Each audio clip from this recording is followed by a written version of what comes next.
The Albanian left the castle by the back door so that no one would see him, and went directly to Trnt and told him everything that was said. Trnt gave him 7 doubloons, 3½ reals, and some loose change, a sword, and a basket of peaches, because there were none in that town, since Trnt had all the trees cut down to level the orchard around the villa.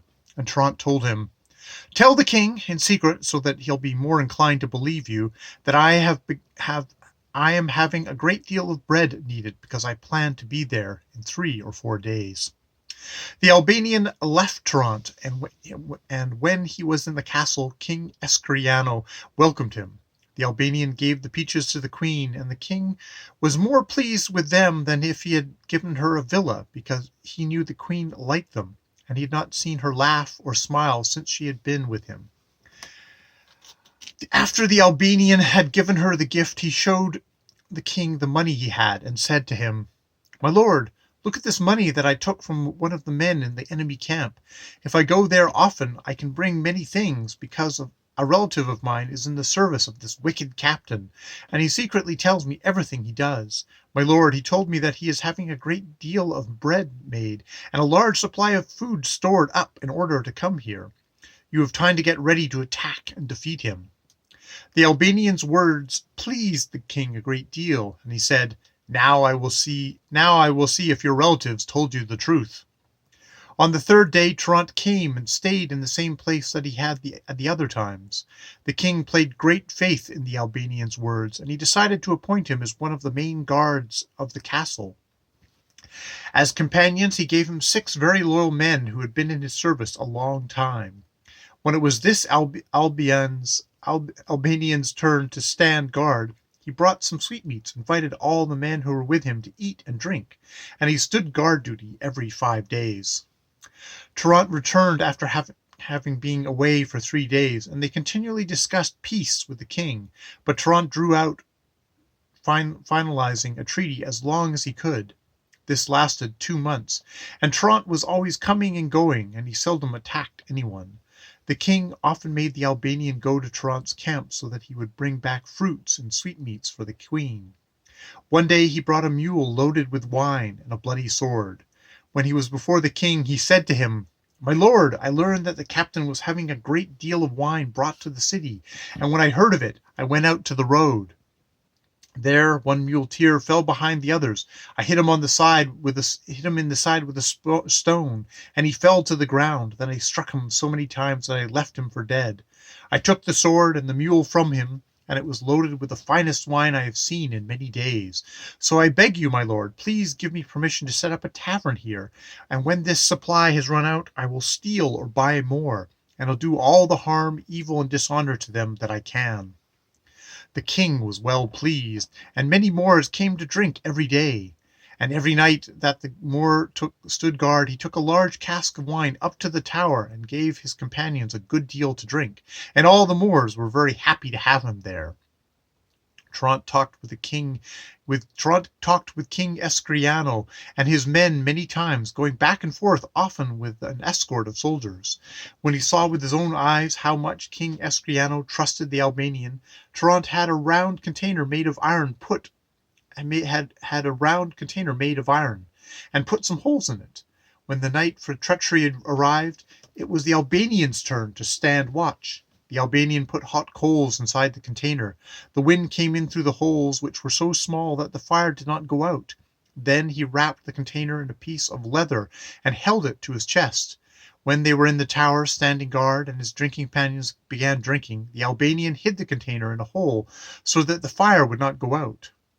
They had some large drums, and they stayed there drinking and beating them until it was nearly midnight.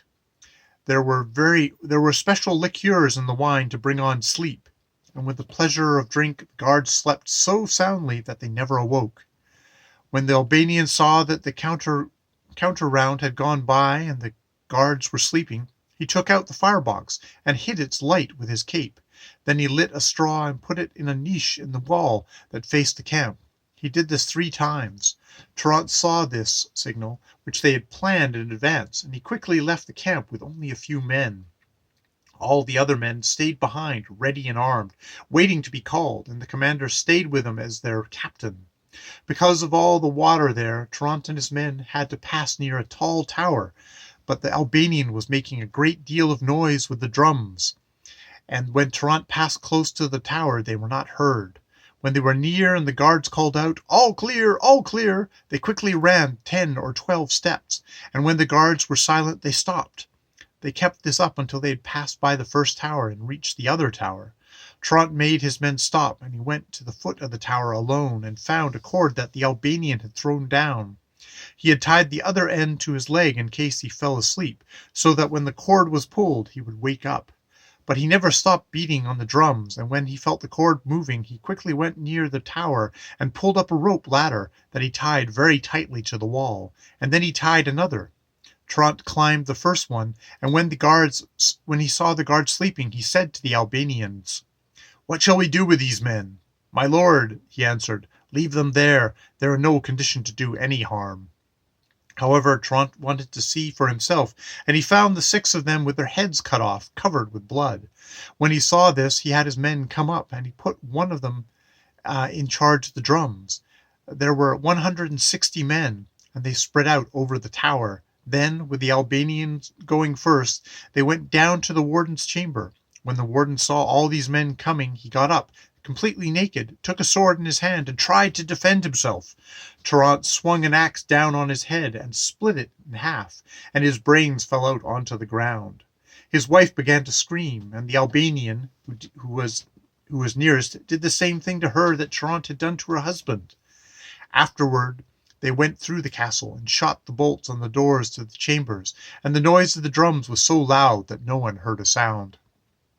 They went to the towers, and the guards there thought they were the watch, and said nothing to them. And when they came near, they threw them off the castle through the merlons. One of them fell into the barbican and into the moat, and was saved. Soon he got up and went shouting through the villa, and everyone woke up. The news spread through the villa, but in the castle they still did not know, except for one man who was fishing. He heard the noise and opened the window of his chamber, and he heard many people inside the castle. Then he began to cry out, and his shouts were heard by those in the castle. But when they tried to leave their chambers, they found the doors bolted.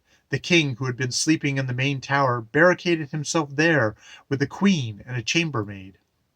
When day broke, they put many flags on the castle towers and held great celebrations. All the outsiders in the villa fled. When the commander saw that the castle had been taken and saw the others fleeing, he attacked them and took many prisoners. When he returned, they stationed many men in the villa and others on the barbicans and in the orchards near the villa. When the commander went up to the castle, he saw that none of his men had been killed or wounded, and yet he was the most astonished man in the world. He thought Trnt must be more angel than human, because nothing he tried turned out to be impossible. They searched the entire castle and found it full of many kinds of food, millet and wheat, sorghum and panic grass, enough to last 7 years, with a sparkling spring of water that came out of the rock. That night the king took pity on the queen, and calling down from a window in the tower, he said, "Which of you is the knight I can surrender to?"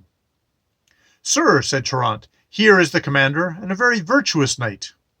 The king realized that this was the ambassador he had talked to with so many times, and he said to him, "Since you have been sent to me as an ambassador, give me your pledge of safety so that I can do my duty as a knight and crowned king."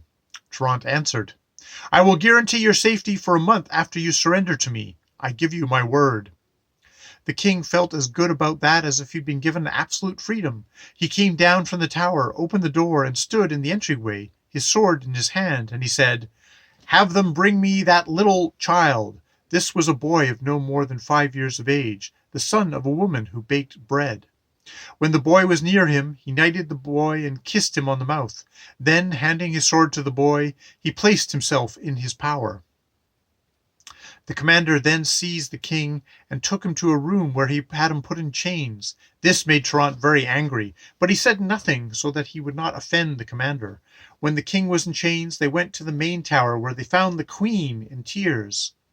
Trnt had 100,000 doubloons sent to Tunis to the commander's cousin, who was magistrate of the king of that region. He begged him to release Lord Argamont and all the others who were on his galley. The governor took them all out of captivity and sent them to Trnt. When they were taken on land, they lost all hope of ever being freed until they saw their captain. And don't think they felt only a small amount of relief when they saw him. Trnt immediately asked his cousin, Lord Argamont, if he had seen Placer de Mavia. He answered, "Since that day we lost sight of the galley, I've never heard anything about her again.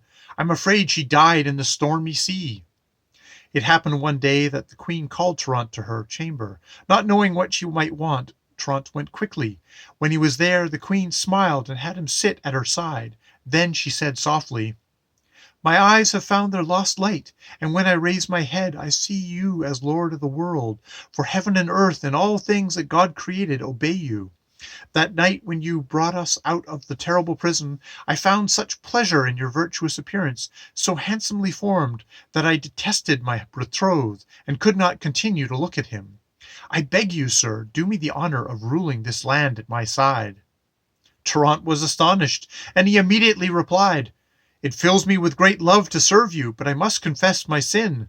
I have been in love with a maiden of high esteem for a long while, as she has been with me. If I should betray her love, it would be worse than death to me. And there is one more reason that I must not forget. You are a Moor, and I am a Christian, and our marriage would not be lawful."